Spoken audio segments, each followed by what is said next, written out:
na kakra mechanic secretary kutami yera mama o say reset inti ebebo amwa reset ni yi pa on o say critical policy actions of the John Dramani Mahama administration September to December 2012 yera mama the 6 months will be there. I have the document now we can say be very instructive page 29 topic no point 59 health now over point C now or say the mechanisms in place for the investigation of the death of persons who die in our health post under suspicious circumstances are addressed.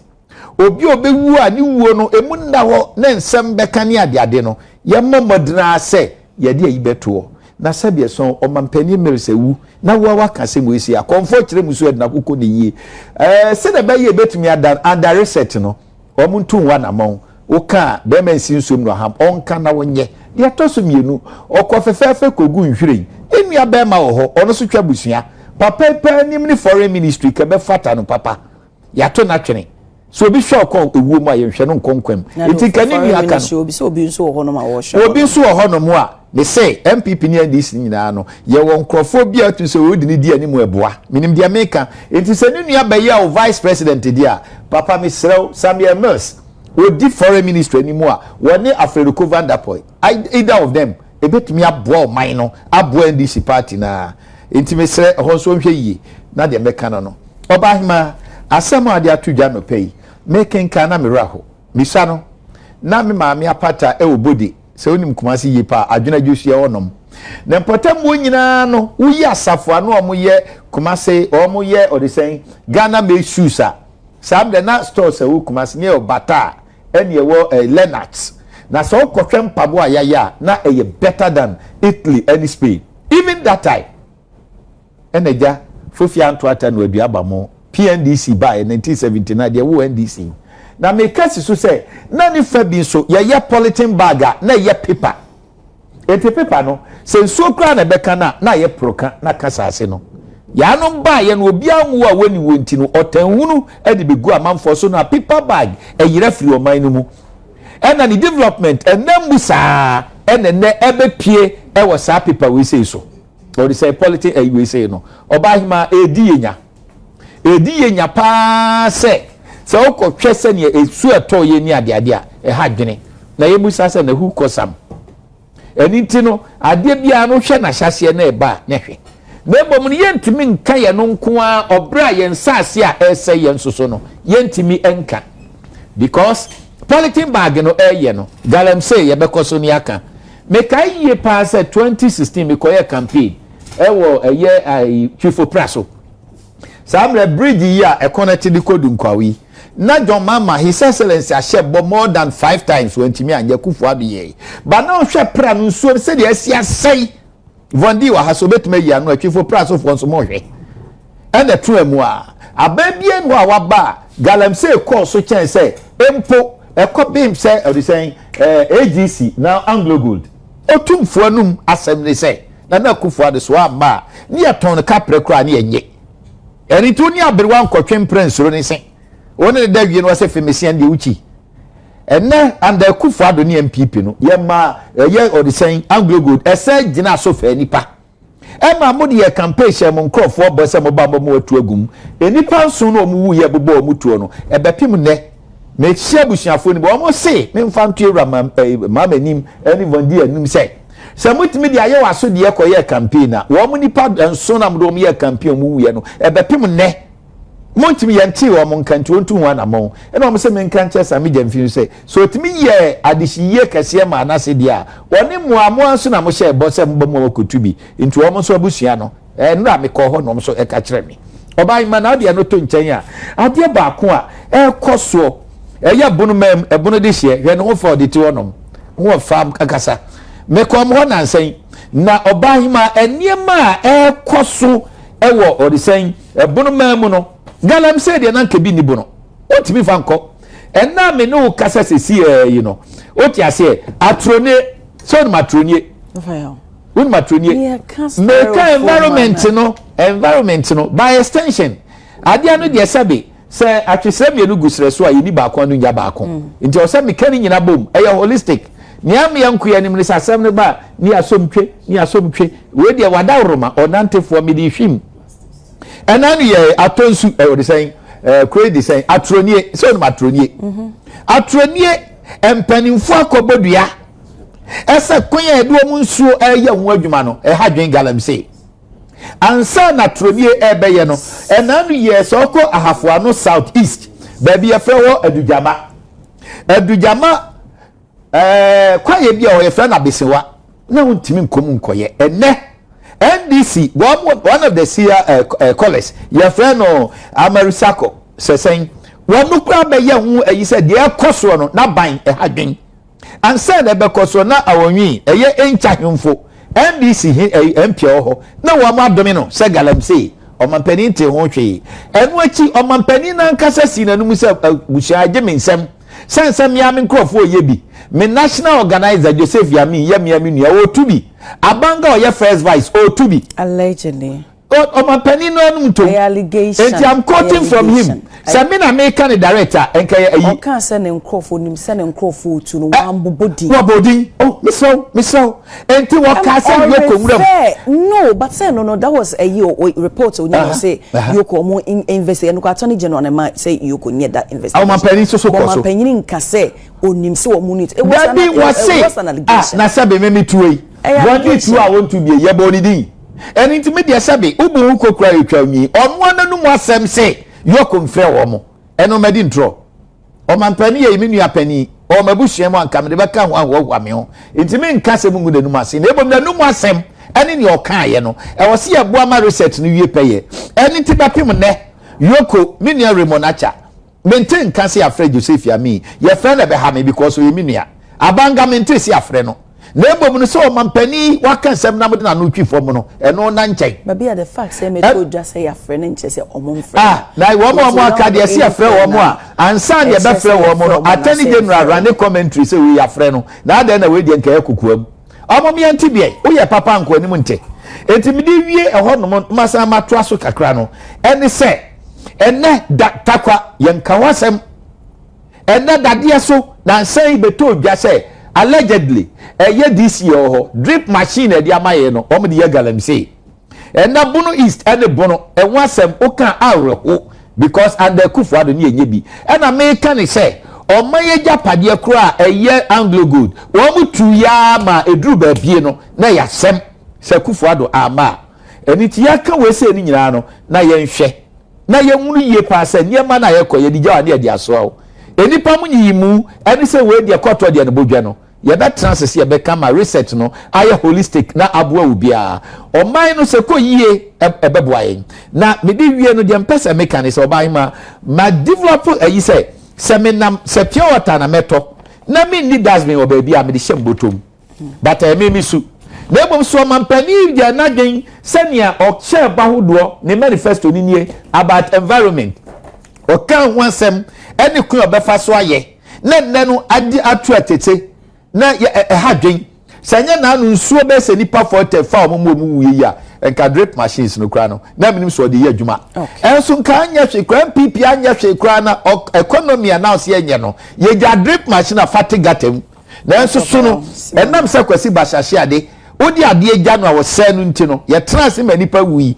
ansan ye beka ho yi nti se ye ka environment no dia yes ankra ka ho bi but the bus talks with the government on to one among na ye hwe me da say abusia for ye kase ya honorable CD Vondi abeka ye ho obepie mo manfo mo twifo atemko a wo mo brashe bedwani honorable mo akwaba we dey mamima wani tete be edu fatia na membra do so 10 minutes oba no akotete any tete seconds edos mpu akota fi na oba honorable menchia na menchia minionoma miniomo kase na menchia twifo atemko man 5 seconds nana apianuama 6 seconds ene nana osi ade ayo ni twifo atemko man nyina me chairman ni DC obi bia me chia won 5 seconds menchia di minua peni agboja 10 seconds ma oye no so any NDC appointees His Excellency Mahama Momadjuma ministers ne nyina to force wo mu nyina adwuma wo mu ye no so eni amaga na kono ne ma team ne ye de adwuma no untumi single obi out Minua Opoku Eric, Agric Minister, Ichiao. Okay. Misha Munina, Damas, Ichiagana Mayina, 21. Omunina Ejoso. Ye. Okay. Radini Abua for Medasedok into extend a styrofoam ban to single use plastic. Yes, Abba. Yes, Medase. Of I Meden Chama Dr. Mensa, also made director. He's in charge of salt. I'm now, I want to say, the air can waste, and waste into waste production, and waste management, and waste in also more composition, you know, more normal component in the brain, and air can want to me plastic, plastic and can't a solid waste. In fact, no question they say, you can't plastic waste, and you can and quite headache. If you are seeing a headache, it's answer as far back as 2022, and over 170 countries across the globe, Asia, and Omodomons share a pharmacy. Nanina say, Omo say, Obia bedini huni, a coba a plastic waste generation. And she share our model to Kwamu Binese. O abnawe country A and I say Ghana na companies wo oman mu no omo ye produce plastics bia no ye say plastics no mo produce no enye nia ebe ha eye oboni be kan environment no eno ne dey kan afi ye say wo produce any plastic bia na enkoye nia o use no ba ko bia na eno ano no e say timi recycling into announce one key item airshare into say kwan you say say social corporate social responsibility one of the key aspects I saw here ESG environmental sustainability goals enti oman bia no bon ho modern say obehwe a plastic waste. In fact, globally, no, every year, we produce over 460 million tons of waste. A year plastic and quano no. Now, it's a plastic no, so baby, I am not a taco guni in an ocean, a pum in so many other. And apart from there, a be a better stock gutters, mena a be generating mosquitoes, and now so called fetch me. A could go up munia there, a ha a year of Bonibacas the ecosystem. Into way, Jamie, Edin and what to me, no. And yes, GMA na sabi omanyo masem. Ghana Medical Association and your money and your massam. The moment no man Ghana any we are seeing and this issue. I say a confrontation. Not young castle we de bejani we say there be na young share. Oh say me no produce you. Abna say raw materials be a odebet produce baby. Say ye be a phone na obeboka less na ukodwa so wetimi aton wanya mfa so bom ni ade a generally no eno be obi a position obetiki obi ani ho bepese oboka ko use any production materials bi ni ade a ne bo beden na afo de kodwa so amanfo nye de entiminto enti se asoman no ye sheda de policies egu akwan mu na ye hwese companies produce plastics omono ehefo kra no yenhwe the volume of plastics produce and the type of plastic items and as a product produce na asudi be kwa na dey to on so na ahwe se na omo produce na enkoye nia ebe ha eye environment no na fin say san ahwe se yensuni emban ekoba eye plastic no na unfortunately ye nyi no asoman no enema ni bi ho a ye pani obu ne ma form soft life no yan shedan trans yan hye ne ye esanse on say pese ye kotade a ye nya bibi digum na easily ye de coffee ana de egu bibi mu ne didi e wo office any ade but na say san hwe say enioma ye de enuane na egum ye de bia edwa so akoto ntos ne ade enioma ye de egum no eno so hu sunsanso enei ene daachi no etese yan sheda anhwe hoye enti wohim wohwe globally no countries produce plastic waste pa mini pa na Ghana ye de no enka ho ye wo fom but there ya ne say oko countries are almost ntimi manage omo plastic waste here Ghana ye de no we are over 85% mismanagement when it comes to plastics. And here say shada aban no any other agencies ni na kabum any meaning na ye shada na as a country the policies e beboa na obia na o generate any plastic e bia no or say the nation no what material am I using? Then apart from that say minimum so ye no use no so no. In fact say some of the countries no and na me no kota dia ye be say this company kwa no onnyuma yo ne na de yo no is it environmentally friendly ana nto ye ne ye more eco friendly and sensitive no we place more emphasis on near or no ye more discipline nyoma we should produce ne product no more environmentally friendly ntini bo no kra na ye adjust na apples kakra bi kra na ye prefer say ye best support such a venture than obi oye indiscipline in terms of environmental related issues nti ho no so say hwe na femini mi ni nyina so aye so ye consumers no at least say ye to ade na plastic le de onso bi okwa na wa to ade na de go be mo san pa another one nti no enka one polythene bag is enough but o person nya another one and ade bi so ekoso ekoto wa che ni ade a hit me the polythene bags bear thread e de ba kwa che and another one.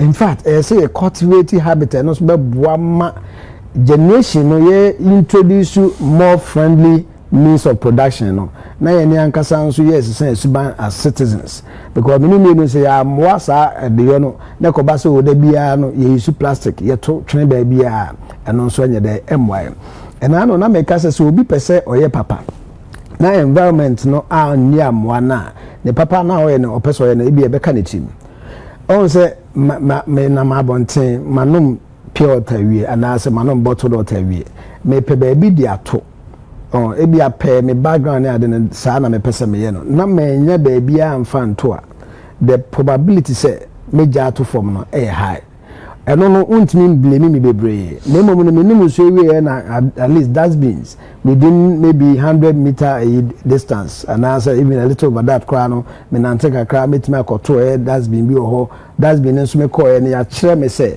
we no yemfa plastic nkwa na engum we yemfa we bia we na engum ani ade a eno no ebeboa ma as a child me nyini na cultivate that habit and I say me panyi kra no me hu say na me so as a citizen no me dey say me na me dey boa but unfortunately no wonnam krom eyenkra how kumasi obia na empempi no enya ade a unya sa opportunity say one nsuo ana say wadi aduane bi na rubber no esese wode de odinya ba bi de to unya sa opportunity no enti say oboni beka say consciously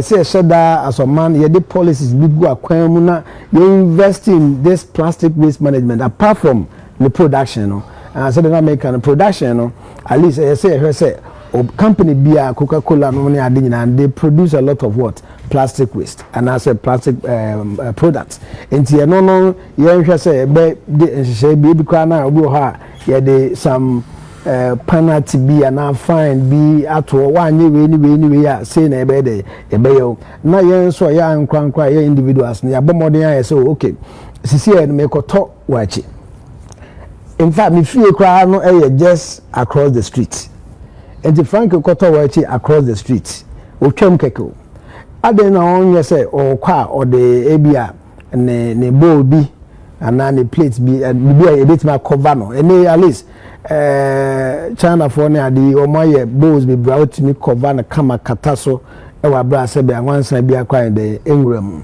enti ho no so say ye hwe say at least ye best science suban wo sa de yo no na nko say me koto ade wa he ya wa chi ana say emu bi ewo the other side of the street say me de me sapan ko na me kwa ya mama obi okwa na obekọ no efie baako okoto bi a wa chi ne be 5 or more e dey abro bia at least ko nanka wo kura wo basket bi ni ade na de agum kama oba wo didi wiara ho bo mu ane ya na de eno no unje neti ene waste bia o but see and the listing bia na ye as of man as a citizen no obo say ye create waste and unfortunately so the meeting can if we are mismanaging waste over 85% of waste now creating in terms of plastic.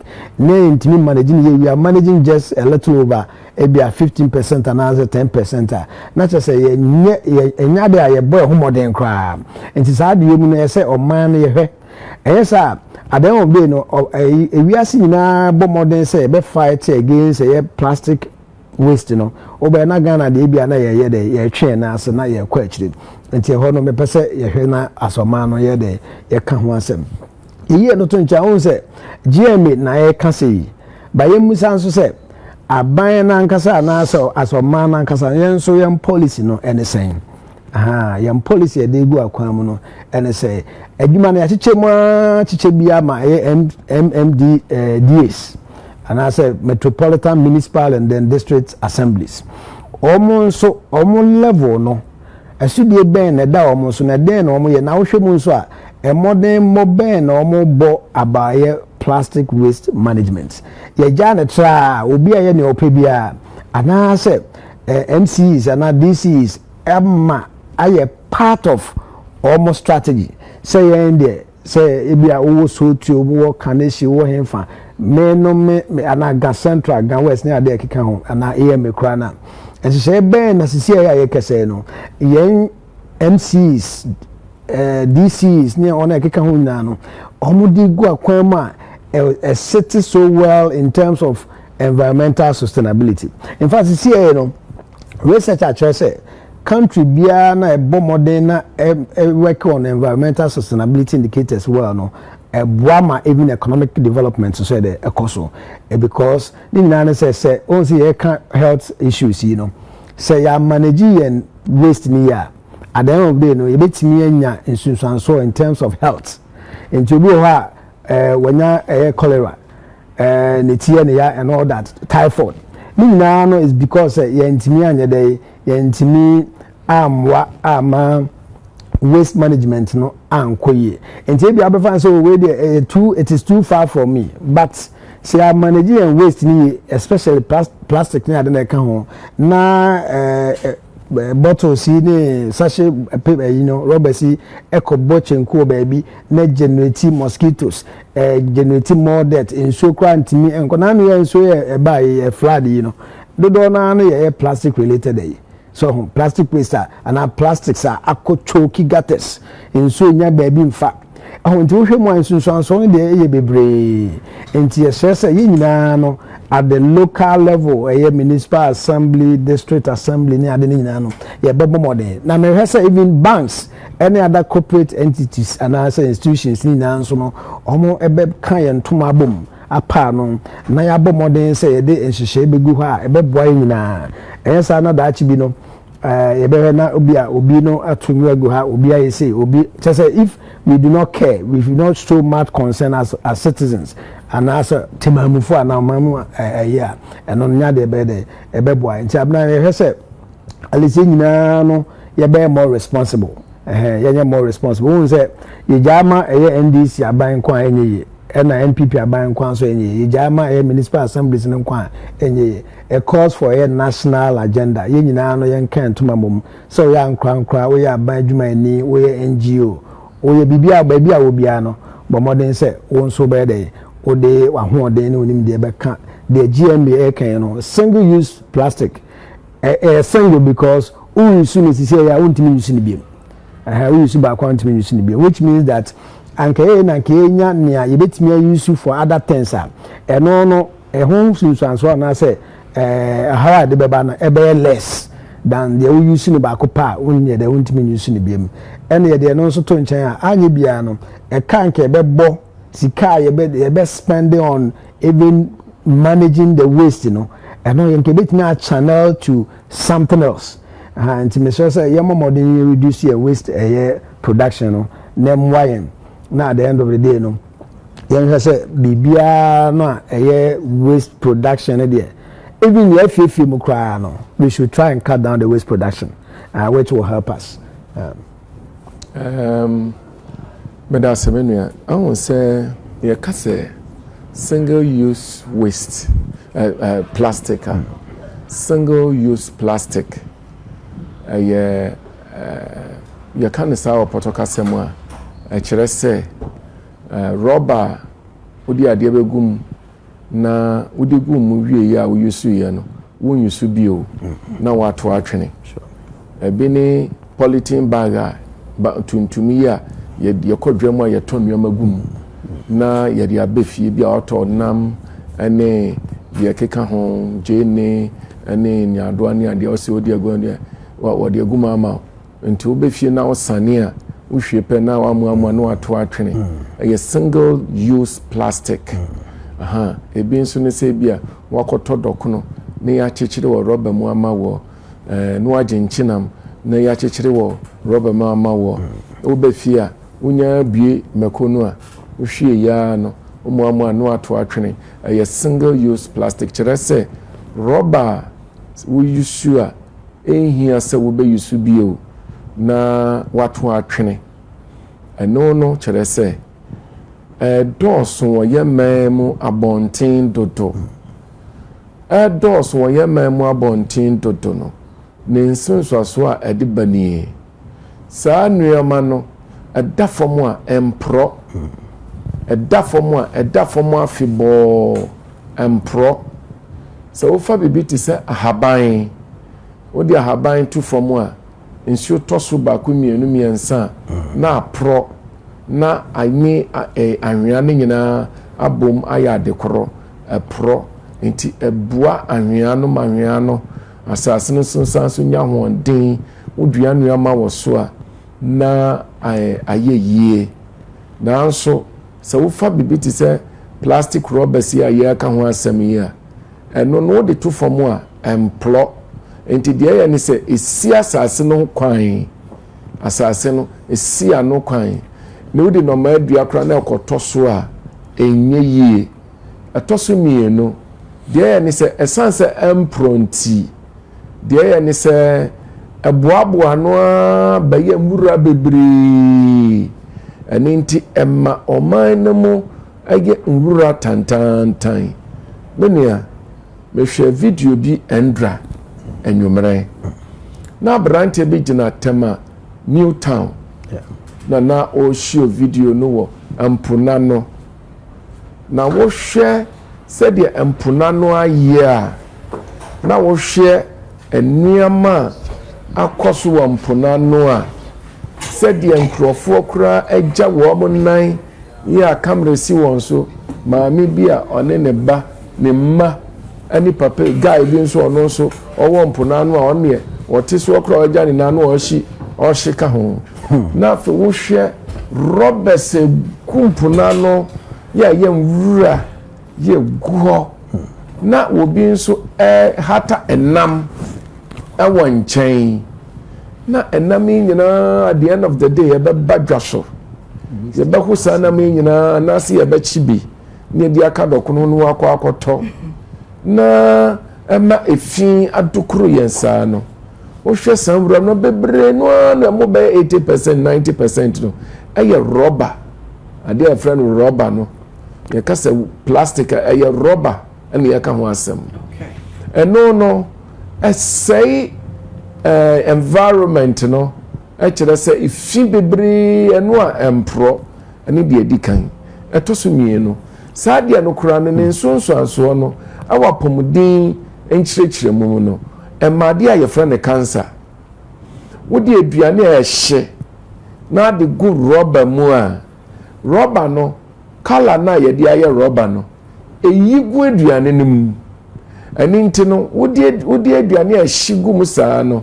obi okoto wa achi a opene hyehye emo opede a hye pa nti wohwe ne ye rubber ne otigu mu ano de aba no kokko no atiegum no wa chechire de aba no odi hu ne nyina no enoma na ye de aye rubber no eyi gu aduane no mu nti apomudin asam kura no aha adwene to be de bia no na nipa ne yare di yare bebre branyen cancer ebi wa kidney issues ebi wa ntino emma onipa apomuden no ensibrane eno na esi yenyina yehwe ne esi ano kwan ne ebesi dan ne esi ano kwan se ebesi ano kwan ne se ade ne se eni ho a untumi nyuso na emom se wo ho a ubetimi ayiso eninti regulation a ebema when you produce sa single use plastic no ebetimi aba form no anase ebeba ne no are very important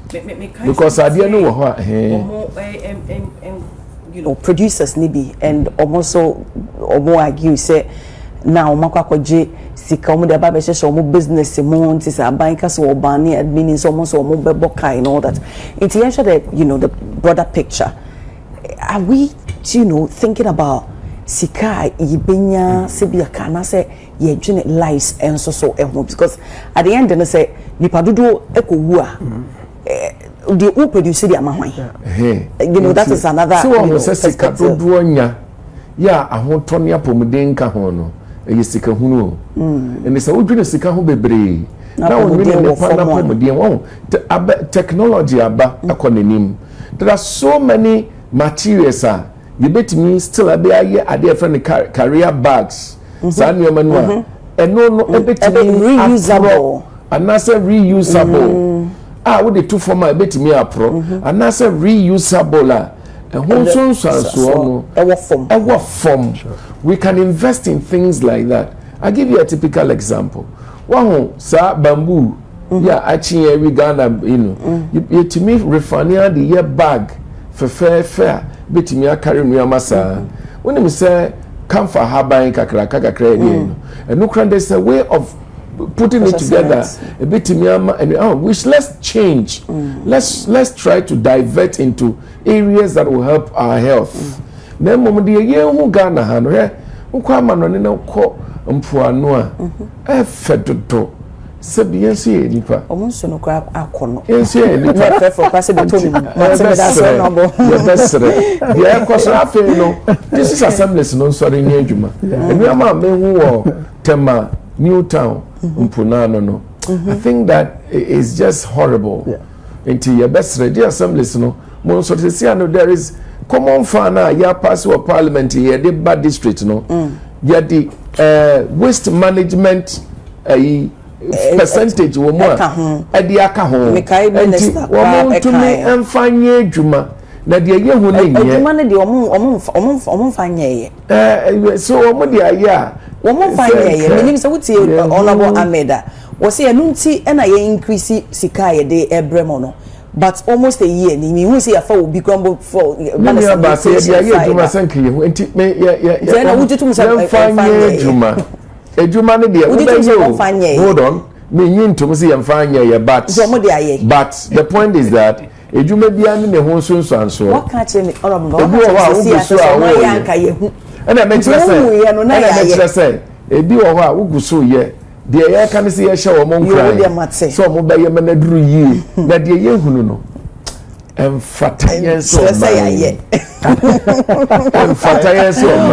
my say John Dramani Mahama and the Sikaneba district no mo say mo so be ye adwuma na ahye His Excellency Mahama ni menyam mo anya ne saa na mo ma aban no mo gu aban ne no me ni say no and say ye hye no ai mesra on Brazil ni dia ama we this man elder Wondi wobre me ma me akosu afrim po ma se wo ware bentofo odina no chia de bia wo bebu no so ntoso na abebu no ntoso enibia onya ti ya na so abeke asemi abrebu se eye simple wo ye papa anko ni munte wo je tumi so mo mfa nya adwuma ba bia wo kwan no ebe na sisuo ne se wo ware bentofo a wo di boni so na wo defend media Ezekiel chapter saying Isaiah 5:20 was no men can we did 60 years. I had finished reading it. As it stands, I'm reading it for the 5th time. Isaiah 5. Now until media budget review, minority demand POG refinancing plan. Doc, me just say Eddie Fio Honum into any mama yehu eye domkuma esemoko honorable Aminanta. And after say, you know, media budget review, no, Dr. Kesato Force in the Koridi, you know, domkuma so you know, press conference and what the to Dr. Amin and so a ranking member my Parliament Finance Committee. And what was say Bank of Ghana, MHHMO, because always we almost atuja Dr. Atofos and area sure or man for so yesika sem koye or sika sem ko and so BOG so me who say e ka bi o honti kwan ya befa so ware finance no wo mo emfa measures no emra metuja na nkonko ba say ye be kan na ya kan atom from mu keke but yen o man for no so say o mama ye eku doc yes aba me da se no bo ndi uche wo bisa me say o mo say de one say de apostle asamu atwas no na di chire yes aba mama kan bibi kakra ha or say address ni kan free point addressing the press at the Parliament House. Mr. Kojo Oponkroma, the ranking member of the Economic and Development Committee of Parliament, said the caucus submitted 3 questions to the governor on the use of the country's foreign exchange reserve to support the city. He said the questions were the source of forests and where the foreign exchange being used for the market intervention was coming from. And the other question was the framework currently being used for forest market intervention and the amount specific injected. amounts they injected. Exactly. How much has been injected into the market? Also, the New Patriotic Party NPP member of Parliament for Ofuanse Yebi cited data from the National Petroleum Corporation report for May 2026, which allegedly stated that as at the end of Q1 2026, gross international reserves stood at 14.2 billion. Now, Bank of Ghana so they buy 13 point something, so yes. The short of 2.2. 2 point, yeah. So no yes. Abna migidi say ye ka amamwo aman ne ye ne siesia et say ne obroni for the corporate governance. Say me a member of a company, not me rights and responsibilities as a member of the company and a shareholder of the company. Bibia e koso company numbia no me ho kwan se me hunu mu bi na meti ase na me wo eye obere beka se rights bia na so amaide ma exercise na eno no ye de Ghana si ho a dada de yo no enye so far from said the machemu so person me o manyina no eye pepe ne mu da ho fan a as I say we employ good corporate practices enti ye fa no say Ghana eye adwuma ye de ahye omampanyi Mahama nsa and by extension ono so de ahye appointees ensa enti on so hwemu a all the sectors of the economy ni nyina no ye nia ye de nasi ho a or so hweso afi ye call down civil service for na ade ayo directors ye we omo ade ye ni nyina no omo ye accountable to the shareholders of the company, and the company here is Ghana. Enti bibia wo ye bia no na ye pese ehunu ya o de share eye kodo ase na ase pono ase enye de enye yi me gidi say questions here minority ebise no questions me ensa de no so rabu on de mbo say we have 3 questions 3 questions de no so na de no bisa na say omu pose question no e ma governor na omu pose omu nya akwanya ana omu nya akwanya se omu nya akwanya asem omu bisa ya no anu yi ne say on say o hear the economic indicators as we speak obi ani ho betimi downplay the essence of having a stable exchange rate, a low inflation, and then also low borrowing cost, which is interest rate. Now, fortunately, all these indicators, they are in good positions. In Chabano, I are there, also indicators you. Now, a kobase obi busa, obi peso hum, obi peso TRC, kwaya, ebia Bank of Ghana, Sika Reserve, International Reserve, Eswatini ade. And no, usi no ho kwaya say, oh man, you are not even helping matters in the first place. Abana ya there, wabo modern stable exchange rate, a dollar against the cedi. In fact, so the brain also, a hundred year case account, will be over catch us, so stable inflation, exchange rate. And I say, if your currency is appreciating against the other side, M1, now, say any panel. Was said that or is a own kind of crane. Nti a hundred year, say, you two say. Abano abomode exchange rate no aba from at least woman money musu kakra enye so much aba in fact aban bia so bomode say obe pompe dollars into the system now because demand and supply and he say cedi no war system no na say ye nyina ye kope dollars ye nya ade bia so a wo pa onya no say nyina ye koto say ye wo ba bi ba akwa ye benya bia they all turn price bi obebo yen bia no ye beto efizi enya bi nti saa nso na dollar ne cedi no de na de aye enti omua obon sa Bank of Ghana ye won ye fe na manage exchange rate and manage floating o say demand and supply na be determine the exchange rate but omua ese se won so influence supply na side ne kakra influence supply na side kakra de ekoba ne say you are closing the gap between the demand and supply. To go say, at least say, exchange rate na ke kosra o de kakra guma. And I'm say supply na emani musunti. To say rate na so dey aba forma. And what is so see na appreciate and also depreciate. It's all because there's one side demand and there's the other side supply. Until all this while no. Aban bia na say banks near central bank governors na dey no omobo modern say on be influence the supply side enti but the bisa say unya scan free hin kwan best na unya ne ade ade nti na report we figure no say but see here kan no say there's a loss of 2 million.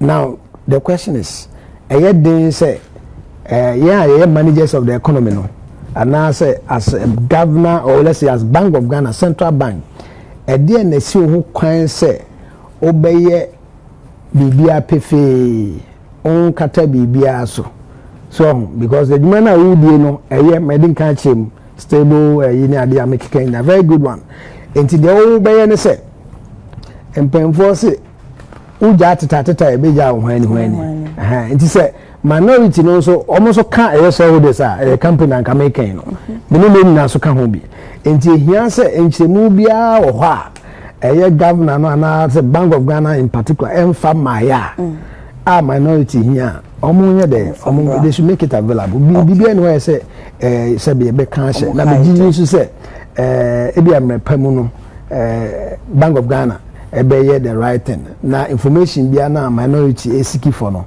my fan come in fact say I'm fan come minority na ye che ne say ye fan come Ghana for and maybe na amanyosem no ya mo nche no so say ebi o ha be na obi hit pa na hit no hit no na is not even against you the party because when you hear mu a almost eventually you will reap the harvest and I say who so so no and say ho no so ye hwe ne sa na da bia ye so akwai ya o ka say minority member of parliament. We should move beyond that. Ne fast no insist so near assess near. The na ebe buana even aminding pa. As against it because na obi anan ko pe boni bia ma wa. Eno no be dey ebe bua. And managing government Bank of Ghana so there you can say that it should be strictly corporate practice, not any political. Okay, and another side, Honorable Wondimimba, another side of more sun-raising here, say, after the introduction of a publican AI system or customs, you know. Now, Finance Minister per the review no say, oh, now there has been growth, a banner, a year revenue mobilization at 15%. Yeah. But before the introduction, or more my breast, no, only about 20% plus. It's meaning say AI no kore ni ho no ma, or mining sika, essence say AI no aba so, and also another side and also another key point of the sign. Okay, my minty are not free hop. I feel no more call questioner obisa first. Revenue generation, you know. Many committee me a can tree ye na obi ate ase. Ye o man sika baby enye free no. Ba ko ye port ho. Ani nti no AI aye abefo kwan aye fasonya agi sika no. E de agina 15% say. The omo chire ne say omo abreso no na 20 in teachers omo nya bebre enye sa na tie the tie ne say the efficiency with the AI the elimination of human intervention within the system reduces corruption and that kind of ways and means and in as much as the 15% is on the lower side, you have many and almost everybody falling within the brackets. In terms of generations of income, custom duty near the in as much as the percentage now is low, you have a more reliable and a more efficient outcome more than they are not one more year human intervention na obi abawako hu obi ni aye ne katasishane proye ni ade wom. So that's what it is. But let everybody get it clear. But don't forget to say tag president and sadly we will raise yen right after the introduction of a publican AI then they started talking say enene say enkane no ukwa duty me van say 50,000 now no after the introduction no a charge of 150,000 meba acquire times 3 into Memenets Traders Advocacy Group of Ghana or more president in a din common. He was one person I know against it or the court example. So I raised a lot of concerns. First communication with ASCS wasn't enough. But the next minute and I said no man introduce again the second one they don't even know the people behind AI no the your friend is saying what was this man's name Icons man example say they know him so if there is any problem there yes if there's any problem you say aha and more and then be saying, I said, but semunya problem biana. Then what's the reason? Oh, say there has been a lot of problems near the main concern. So I don't want to say 15% per day. What explanation? Says a revenue. Almost sika or more general there. Woman was meaning either the swift intervention of accommodating a lot of people on the line to serve them, and no one na woka. And no yes 15% and I say the money itself now that is coming out because almost want to say even that say 15% no growth there but then it's way even lower. So Sister Abena, you are not asking us to discuss the entirety of that system. Just about the revenue generation side so I can discuss the entire system. No, you actually roped in the entire system. No, I did not. You actually brought in not even the money aspect, but services. No, I did not. I did not. Oh no, but you just said it. Hold on. What I'm saying is that we're talking about sika wa mo omunya. Ebra no omunya omu use 20%. Any sika. AI ni ho. AI ni ho. Any sika AI na aba. Na me pa kire say AI system no. Because it reduces human intervention, it's likely to be more efficient. That is not in doubt. Now, Sayamfani said there are other issues about AI and we can discuss it and see how best we can solve it. That we can talk about it. But to say Brana AI ni hono. The system was more efficient and effective more than AI na bano. I disagree. But if there are issues, hold on. So that's where you want us to go, and I don't want us to go there now. Why do you disagree? If there are issues, you are working with figures and percentage. If there are issues about the implementation of the AI, yeah, as I say, you're here can wasam. Now when you didn't know bano, we need to discuss that.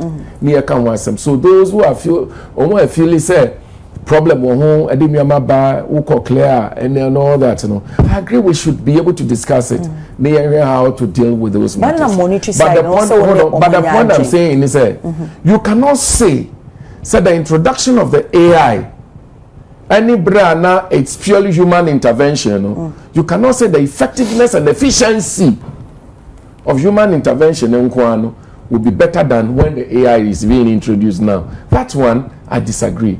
The AI, if managed well, must be more efficient, must be more reliable than the So that's the point I'm making. But if you want us to talk about the problems that are associated with the AI, I entirely agree. We need to talk about it. So that's what it is. I appreciate it. He noted that although the finance minister reported a 15% increase in custom revenue, annual growth under the previous government consistently exceeded 20% without the AI system. So we are talking about revenue, not, I mean, the again, let me state that under no circumstances would you say manual way of doing these calculations near the okotia near generating anything ya chotro we be trace many panaba ebi okra na. You remember when Professor Mills had to visit in the blessed memory, may God have his soul rest in peace, or call a custom any problem corruption near day and all that. The one here is I have the right to be annoyed and all that. You saw what happened.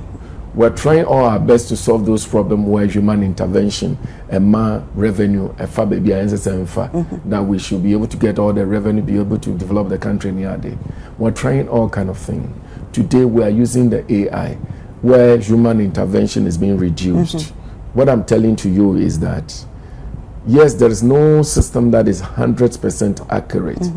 If there are situations about the AI issues here that we all have to have conversation and solve it, so that going forward, will be more appreciable. I am all for that. Exactly, because to say the dog can say. Say Kobane say be a consensus be a reason. Say even if it's from the minority side, and not say back if or minor one. I see it to me devoid of politics because maybe honorable member wakasa because at the end they say educating the populace. So for instance, say be a nipa ejuma no mo ye na bia without AI. Na yetimi jisika e de sika botin say the man mine. Now after the introduction of AI, na sika no akọ from there. I think that maybe there's a problem and we need to address and fix it so that we can generate more. And mind you, tell finance minister ayeka no so. Obo VAT so. Say a lot of them are in the packets of individuals no. You bet VAT amount all right. But instead say omo edebema abaine de akono. So these are some of the things so these are some of the problems and the system would have to work. We need to build upon what we have gradually. Exactly. Now listen, say omo the revenue was actually about 20% more than what we are generating. What it means is that we are taking less money from the importers than they were taking. Is that it?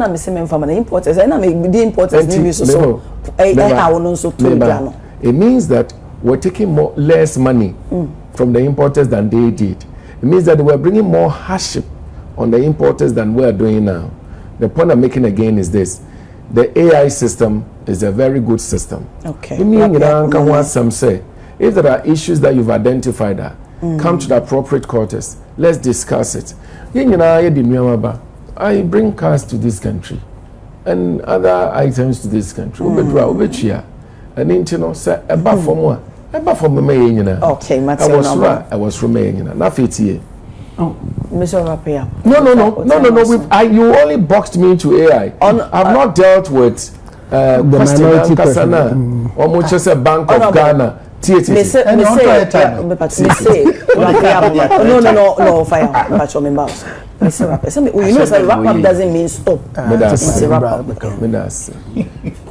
Questions from minority to Bank of Ghana. Say, Ombra no me chere. Muse eka NFA forex NFA forex dodoa ye bia ba o man mu a associate na asene no asemi ke ye be hia break akra be discuss but here the minority is becoming something else. Oh, ye wo krom ha ana me nua ba ma kodwo opon kroma a file question our mrashe bedwem to inviting the Bank of Ghana governor. So umbra mrashe bedwem. No meyin somewhere etisei ni bi ano. Bank of Ghana governor ni jai responding to parliament, which of course was appropriate. Oba ya no. The minority for ya ni so obedru parliament no. Womanya kwenya se baby send question we yi ano no. They walked out.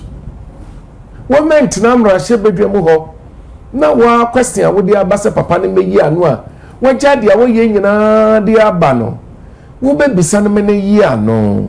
Minority walked out of parliament that day, and then wako jina radio so wako press conference and now keka wonsam. You had the opportunity to ask those questions, yet you did not. You walked out of parliament. Etosumi no ya wo memo hana abrante bia ye frɛ no Anderson Bayer Bank of Ghana governor mrashe bedwa samo ne si wo mrashe bedwa mo meyi asama no when fi amposo wo ba ho papai Dr. Siama aba mrashe bedwa mo me bisa ne nsɛm a mo pese me bisa no yi ano no minority sorry ya no kum anu ani pie ene no a mo ya press conference etutu mo nsɛm gu mframa mu no onye den wa be yimu ano etosumi no. Oh, there is nothing that the minority wants to know that is not available for them to know. There is nothing our minority want to know that is not available for them already. And it's they should go and take Bank of Ghana report. No among kinkai. Every information they have is in there. Unfortunately, you won't give me time to deal with the media budget itself. That is the problem. But minority for there is nothing they should be asking.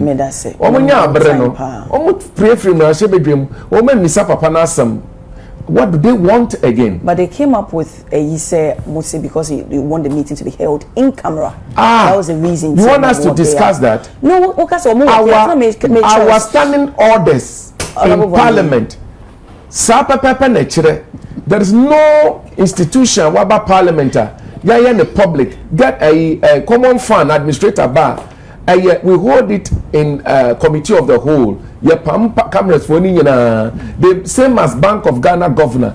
And intino, I see then one more abresono. One person yes, the cameras. Why didn't you ask your questions when you had the opportunity? Mr. Medase, your time was so. We can't even go to the next place. What be your book? What be your book?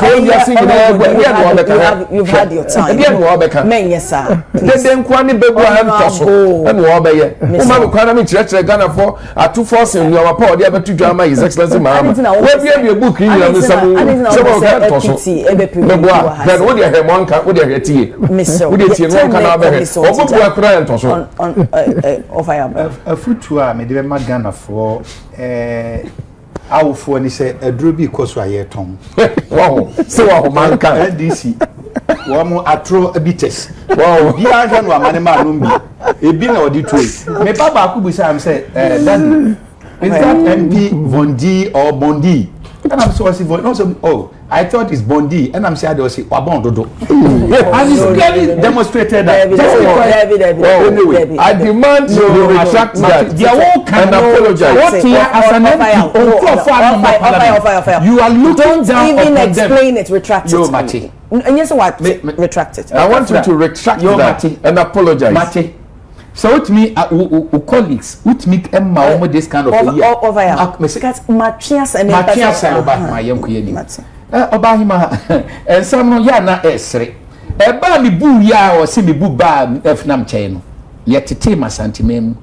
Mensia, Sama Hinifio, or two friend will be a to damino, a horn and nam. And now 8 I would say, Kajeti so. Near for playground, a horn yet to damn back. Never be boo yana one tiasiano. I also had the quabin. You may say who are been tough for. Udina no chiame. And I don't know why. As some way as simple. We are papa and quanimunte. Onyame busa Adam sade na kwesa na so cheeky pussy like he's demonstrating this morning. And Obanwa MP sa omo parliament o mayeden. Obahima asam kura wo kanu. Tina mesi bitters NDC ton ye twa yie. Ye say o the corruption be mu bibia be mu and the MPP it was 20%. O the why ye o say o the 15% to a better. Common sense. Na me ye to ametra hu anu masia na ye den. Mami Chiro, a typical of NDC. 15% is better than 20%. Ada nyo omo na kukon ketenketo omo say better than planting for food and jobs. And then omo na MPP did double track by 2027. Ghana sika na di ye bewie. Omo ba ye omo ko bob busia dia ko 2029. If you don't have bitters living na benomo, will you understand NDC's logic? But don't forget to say kukon ketenketo say ba be serve purpose. Mesibi. No purpose meba sika dodoa meba sika dodoa or minor ebe career na say even private sector no ebe kra enam me kwa de we na me fena kuku force aba or my na say yanka say it me produce ye dia say na say sika na kasaka ni kuku sika titiri die mfa nkoma or my bi so dey a enye good initiative wadaruma we pe wasem wo sika etwa na anope ye wo feature hodoma wo mo ko district assembly meeting. One of the assembly members, and was Mira, and Kabotayan and Kayo, Nayatiase assemblymen. Namo Betem Coco 10,000. Ya no she. Never then accountability of them. Asma okay, Papa, I don't think MPP buy and this our project, yes, we had to buy, but then young Coco getting it. Say ya ye busano, send ya Copoku Miaminia half for this year Bekai, Sikano, a yes saying, Nakoba on the Vaso of Beje. Na botaibe no mukae eni nti se wutia ndisi de na wanhwe yi a onom bitters ni bi na wo ko onom eye katwetwere de no mabato o e ba ye no mo represent yen wo grassroots assemblymen no ebesi wo nsemu a enti nke hu ba bi fae basa be kromfo akowia ne kromfo akofa wo ma hye da kanetra eni e ba ye no mo awe does it make sense eye NDC suban wo mo na trase e ka kye yen say free SHS no emboa na ebo pad boa ambulance omo condemn na enso abobo ya omo di aba enti se nye bitters ni bi abeti ase asemo aye ken eye media budget eno ba him omo di buy on TV oba be read the media budget no ensemo ewo mu no na we were expecting certain things Ghana for more UTV any Peace FM Despite Media enye ma abubisa wo mo no omba ma nka mu bia o notably double track. Is it double track? 24-hour economy. You are silent about that. Rather than to sit here and apologize, you sit here and you are displaying tantrum, insulting people. Really, politics, baby, no. In the name of elder, really. Obama, in my instances, NDC manifesto page 109, 5.2.7.2.2. No bear syndrome. Akufo-Addo buy no bear syndrome buy ekolebu yet me to more than 20,000 yabote budget no one can make church or components abi ewe mo buy ye budget no bear syndrome mo na mo de buy mo manifesto enipa wu no mean a person like engineer Ghana engineers won den si ebenya okay no papi mo na mo nya hu adwuma na so yetinya wuru se mo atimi atam 58 million dia call World Bank akosai no aside ayi de ma yen. If I were you, come crack me back because one mouth credibility to be whole by. and then the one more can say sika bebreba yɛde kɔ ɔde sɛn gold for ɔde sɛn sami jɛnfoɔ no de sɛn gold board we ɔbahima ɛmɛ ɛwɔ dwom yi me maame no mekyia mo brɛ banyame bɛtie mu sufrɛ mo nka MPP yɛtɔ mɔmɔne nya mfasoɔ na gold yɛde ma brane a yɛbɔka wọ́n kàn sẹ́ yẹ̀dì ẹ̀yí ẹ̀nà ẹ̀yí ọmọ amani àdìadì no ẹ̀ni I'm telling you sẹ́ minority nso aka sẹ́ sami jẹ́ nfimra parliament ní wọ́n bẹ yí àná wọ́n apẹ̀rẹ̀ mo firi sí àtúrò àbámọ̀ mu ntẹ̀m diẹ mpẹ́ nà mo yẹ ọ̀pẹ̀ni yẹn fa kokoroko ní ẹ̀mí ẹ̀nà mi yẹ ẹ̀twẹ́ mu no ní ẹ̀ wá bẹ́ẹ̀ mu no ẹ̀nìyẹn bi wà ha some of us were defending it nanso sẹ́ náà onímọ̀ wu a hẹ́ mi tiẹ̀ politicians a ẹ̀yí àná Yesu Kristo ẹ̀kọ́ gyina ní wọ́n fẹ́ Jerusalem kúrò fẹ́fẹ́fẹ́ no ní wọ́n mọ ẹni agye ní àdìadì no na Yesu Kristo di areho no onim enna Ghana politics ebi a wonya research nhunu yi aya niam mienu yes communication plays a key role generation na eba no 8 years na omobaye no no omunim de mabaye da boni amobedi over 30 years in government enna mudimunya advantage enna no omohunu ni e kase enketichafo wọ́n wá kẹ́tùá ẹni ẹ̀yìn bó bẹ́ fún ọmọ last week yẹ ọmọmpẹ́ni kọ voter register wà fẹ́ nípa 160 adìẹ tí yẹ jí yẹ dìbò àbọ̀ntì sọ ọmọmpẹ́ni yẹ 7,000 how come a whole president stooping so low to lies and you sit here and you are defending it, you are insulting your members of parliament. It's oversight in it. Okra wuye miniye. Sometimes I need to be emfa when it's. Why you brutaye? Wanu kra ne bednyo so de nkuko 800,000 ya chama nipa hwan. Adan wo de be oversight. This person in your penny, the Sakoma penny, mamma. No shame, or your nipa yen penny no. What you say? Now the debut oversight, debut from what you say, Aden unprepared. It is one day, despite everything. Oh, you mean me? As somebody by the Bruce Swam transit. Because you are now called managers that the Nadia Buru. Bitters no and more. Budget and buy your empty budget. To be fair to the Mobianum beaters, intimate. One more turn and this message. Atrobites. I don't say I will for atrobites and this atrobites. Mom Toby nom. And let's add young Kadia 15%. Or see a switch at 20%. And you sit at the minimum that say you can outline and you are slanging. In any case, they make room for result accent. It's me Ashanti Media Ghana, you know. Me cabro for the engine, you know. What is wrong with you? I said, what is wrong with you? Say, the Momo try to justify, say, a year 15, and switch at 20. Isaiah 5:20 was a no man can your friend, said Papa. I'm telling you, don't come. Where we made hey, Wunya Sembiaka. I think so. Wunya Sembiaka. Nibodisa say. Now what Bobidi? I think it is right to. Wunya no Amisune Yano. Uyano Mediano. When he was talking, I kept quiet. You are denigrating your own quality. No.